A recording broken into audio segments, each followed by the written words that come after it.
Hello family, आपका हमारे YouTube channel में बहुत बहुत स्वागत है। फ्रेंड्स, इंटरकोर्स करने के पहले और इंटरकोर्स करते समय और इंटरकोर्स करने के बाद पुरुष और महिलाएं कुछ गलतियां कर जाती है जिससे कि उनको प्रेगनेंसी कंसीव नहीं हो पाती है।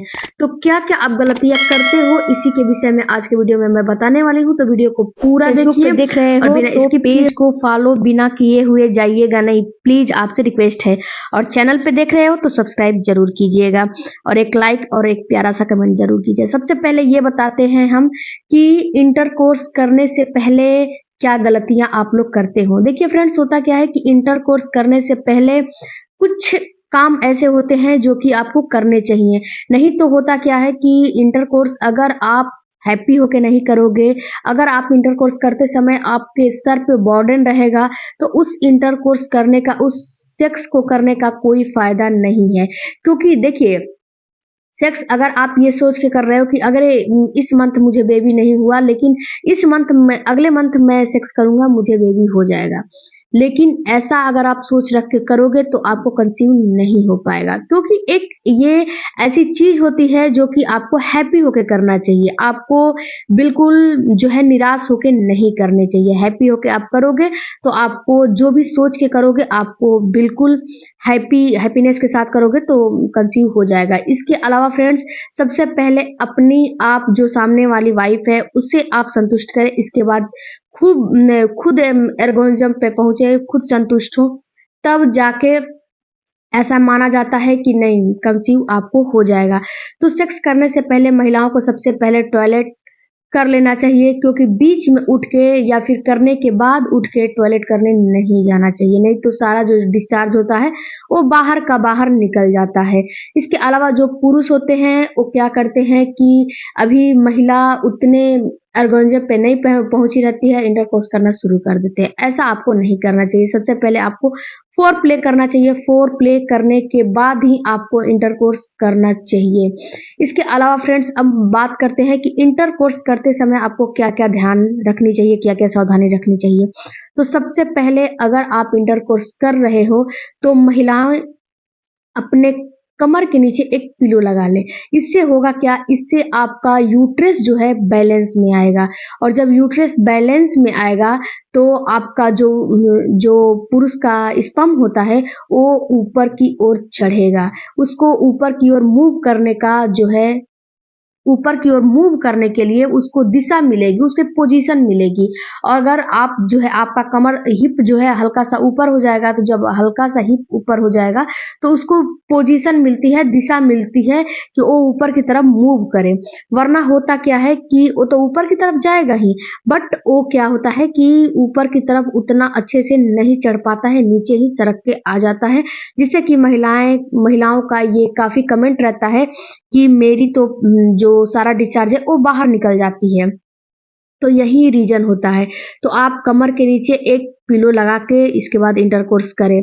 इसके अलावा फ्रेंड्स, इंटरकोर्स जब कर लेते हो तो जो पुरुष का सेल्स होता है उसको आप जो है बिना हिलाए डुलाए चुपचाप आप लेटे रहो, दाएं करवट होके, बाएं करवट होके, या फिर जैसे आपको जो है कंफर्टेबल फील हो वैसे महिलाओं के लिए है। लेटी रहे कम से कम आधे घंटे तो लेटी ही रहे, 20 से 25 मिनट तो लेटी ही रहे। उसके बाद उठ के अपना हाइजीन मेंटेन कर सकती है। ये भी मेंटेन करना जरूरी है, लेकिन कम से कम आधे एक घंटे के बाद ही अपना हाइजीन मेंटेन करना चाहिए। क्योंकि अगर आप उसे ठंडे पानी से वॉश करोगे तो सारा डिस्चार्ज बाहर निकल जाएगा। तो इस चीज का भी आपको ख्याल रखना है। इसके अलावा फ्रेंड्स, आप जो है leg up the wall position में भी हो सकते हो। अगर आपका डिस्चार्ज सारा बाहर निकल जा रहा है तो आप क्या करें, थोड़ी देर के लिए इंटरकोर्स जब कर लेते हो तो कम से कम 5 से 7 या 10 मिनट के लिए आप leg up the wall position में आ जाओ। Leg up the wall position आपके लिए बेस्ट पोजीशन होता है।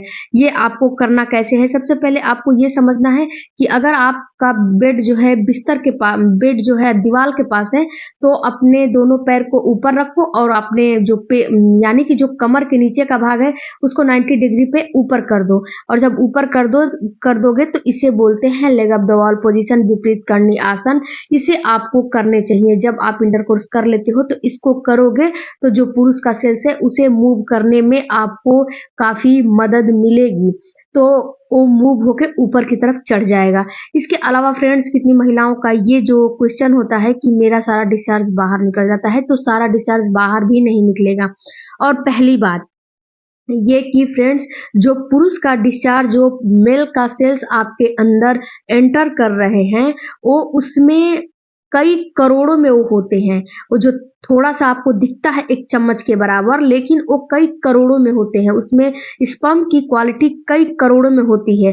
तो उसमें कितने स्पर्म की क्वालिटी जो है उसका हेड अच्छा होता है तो टेल नहीं अच्छा होता है, उसकी मोटिलिटी, उसकी क्वांटिटी, उसकी क्वालिटी अच्छी नहीं होती है, जिससे कि क्या होते हैं वो बाहर ही मर जाते हैं। वो मूव करते हुए अंदर नहीं जाते हैं या फिर अंदर जो है सफर करते हैं लेकिन बीच में ही वो मर जाते हैं। जो हेल्दी स्पर्म होता है वही आपके महिला के फ्लिपियन ट्यूब तक पहुंच पाता है, और जो हेल्दी नहीं होता है, जिसकी मोटिलिटी, क्वालिटी, क्वांटिटी अच्छी नहीं होती है, वो बीच में ही अपना दम तोड़ देता है। इसके बाद मैं फ्रेंड्स बताऊं कि जो डिस्चार्ज बाहर निकलते हैं वो सीमेन होता है। जो पुरुष का स्पर्म होता है वो एक सीमेन से घिरा हुआ होता है। ये सीमेन जो होता है पानी की तरह होता है। ये सीमेन का बस काम यही होता है कि एक पुरुष के अंदर ये जब तक रहता है और एक महिला में जब ट्रांसफ़र होता है, महिला में जब एंटर करता है, तो सीमेन जो है अपना बाहरी गिर जाता है और जो स्पर्म होता है वो ऊपर की तरफ चढ़ता है।